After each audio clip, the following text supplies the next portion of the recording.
In today's video, I'm going to try to go through this again slowly because I've been asked to. How we got to the situation in Venezuela. Not the fake mainstream media story, but the real story. I have 4 maps that I've created to show what's happened over the last 15 to 20 years. Alright, the black dots down here represent US-backed, what they call down there, quote-unquote, right-wing paramilitaries. Now, before anybody gets upset about that, I'm not talking about paramilitaries that get up every morning and listen to Rush Limbaugh.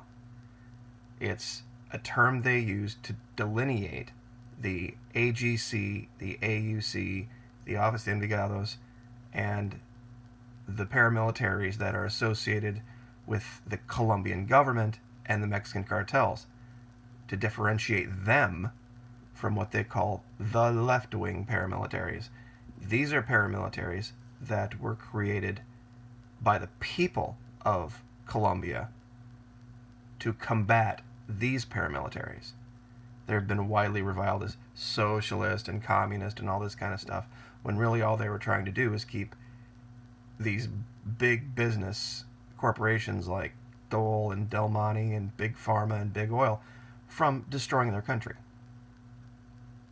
And you can see why the U.S. would try to paint them in a negative light. So this has nothing to do with U.S. left-right. This has to do with geopolitical left-right. So anyway, black dots, right-wing paramilitaries, red dots, quote-unquote, left-wing paramilitaries.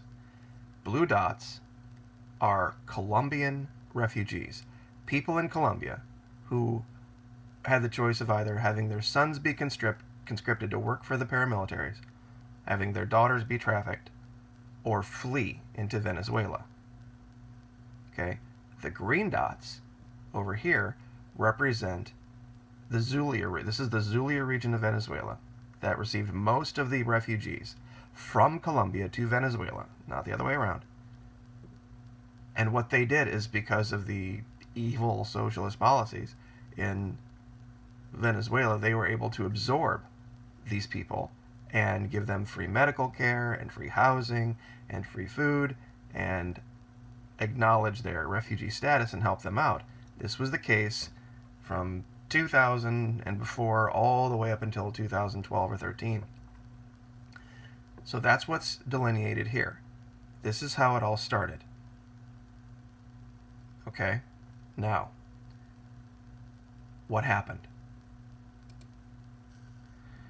Well, the peace deal. You see, the U.S. pressured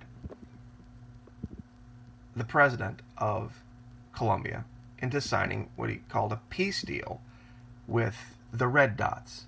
These were the groups, the FARC, the ELN, the evil left-wing paramilitaries, into getting them to lay down their arms. See, the U.S. said they were doing it on behalf of peace, when really they were doing it because the FARC and the ELN were handing these right-wing paramilitaries their ass. Because the FARC and the ELN were actually a real deal standing army. And the U.S. had no way of getting their influence from Colombia into Venezuela. They tried to put the DEA in here. They tried to put the CIA in here. They tried to get Homeland Security in Venezuela. And the Venezuelan government was like, nope, sorry, we saw what you did to Argentina, and we're not going to let you do it here.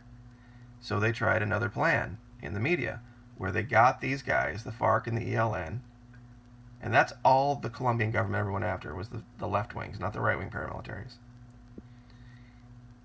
They finally got them to sign a peace deal. Now, they did it in the 80s initially, and it fell apart because they started killing the ELN off and killing the FARC, and so the FARC and the ELN rearmed. So anyway, 2015 or so, Santos gets the Nobel Peace Prize for signing this peace deal with the FARC and the ELN. Now, the dissident FARC and ELN fled into Venezuela for protection.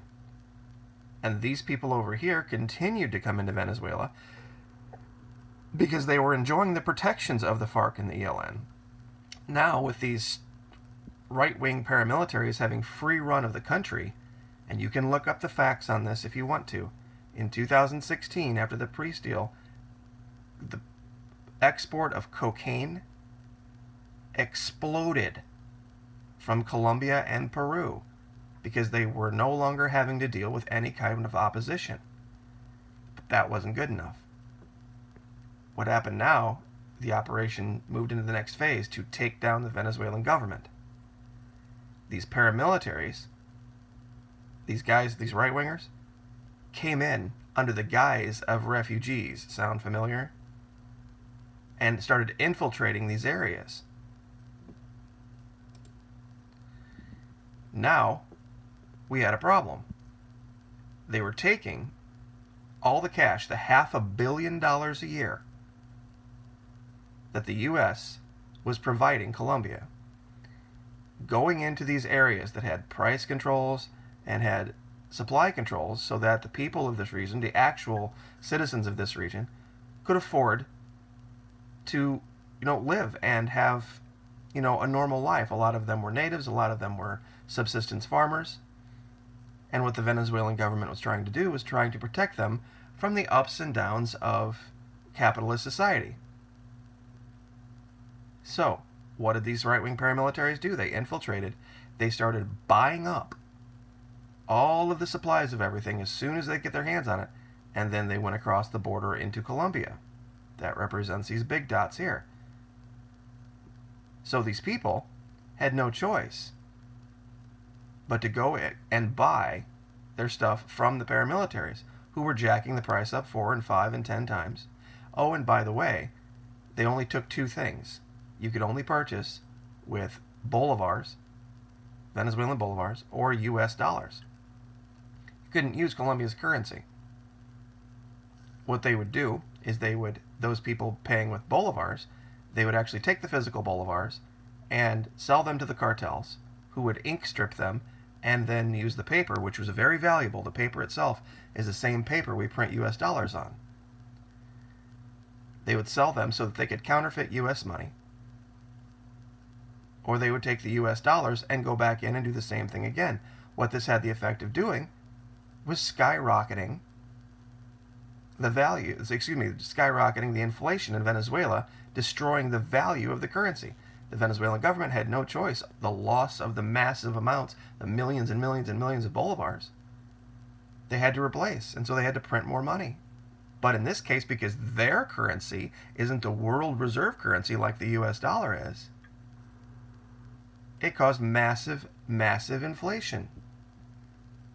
And they were doing this over and over again. Well, these big red dots here that I've put, the FARC and the ELN figured out what was going on.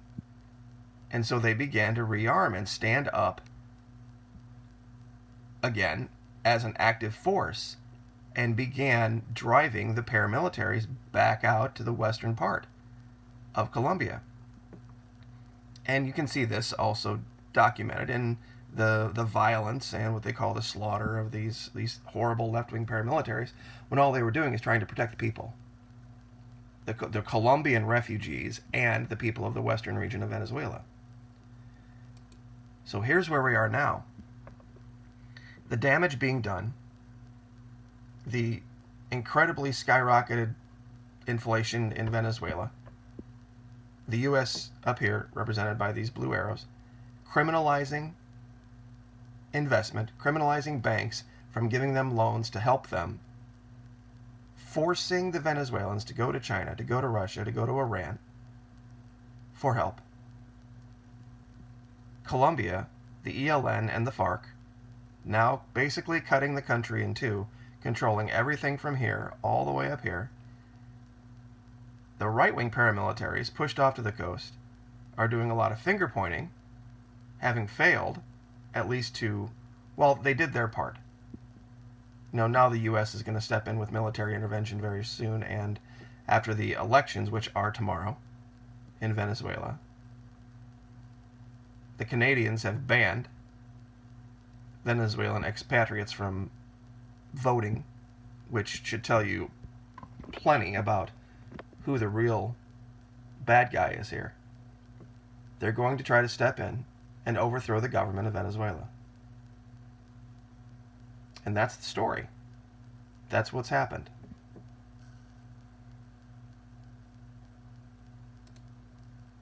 I brought up a bunch of tabs in another browser here, and let's see if I can, here you go. This is the population of Venezuela, trading economics. The story that you're being told is that there's been this giant brain drain, giant exodus from Venezuela. Well, every year their population has gone up about 500,000 people. So here's their population as it stands today, 31 million people. I want to show you some information that'll give you an idea of what the Venezuelans have had to deal with prior to this collapse, this artificially engineered U.S. collapse. This is an article from 2012. Colombians fleeing the war have landed primarily in Ecuador, 250,000, Venezuela, an estimated 250,000. All right, everybody's familiar with why the U.S. wants to build a wall on the southern border, right? Well, let's look at this in numbers. This number here represents 250,000 people versus the population of Venezuela. 250,000 refugees. The population of Venezuela is 29 million. It represents 0.8% of the total population of the country.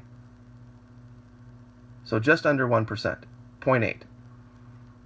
Let me show you what the U.S. issue was. Now remember, this was an issue that occurred over a period of about 10 years. Here's the U.S. numbers. U.S. numbers, about 1 million a year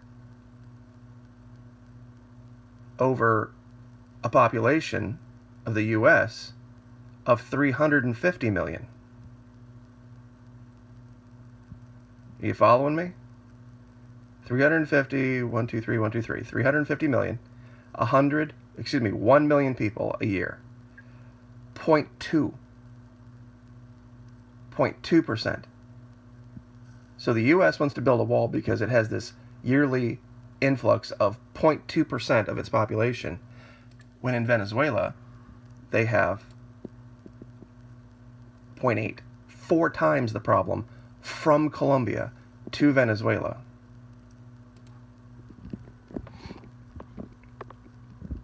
And if somebody can explain this to me, I would really like to hear it, why the Canadians are banning Venezuelan expatriates from voting. It shows you clearly what's really going on. When it was Colombia destroying the Venezuelan economy, you never heard anybody complaining about it.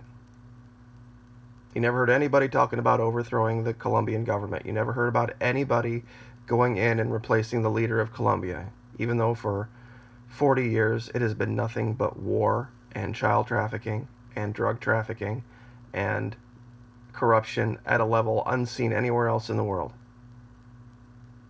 But now that the shoe's on the other foot,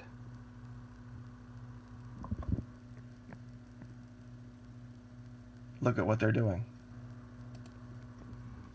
I'm going to try to give a voice to the people of Venezuela that don't have a voice. And what I'll leave you with is this.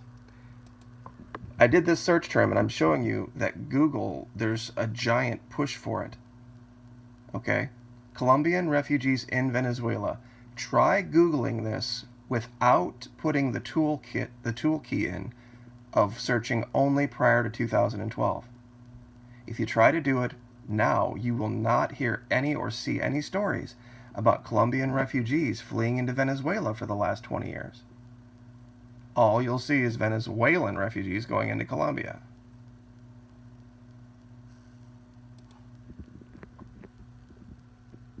It's the big lie.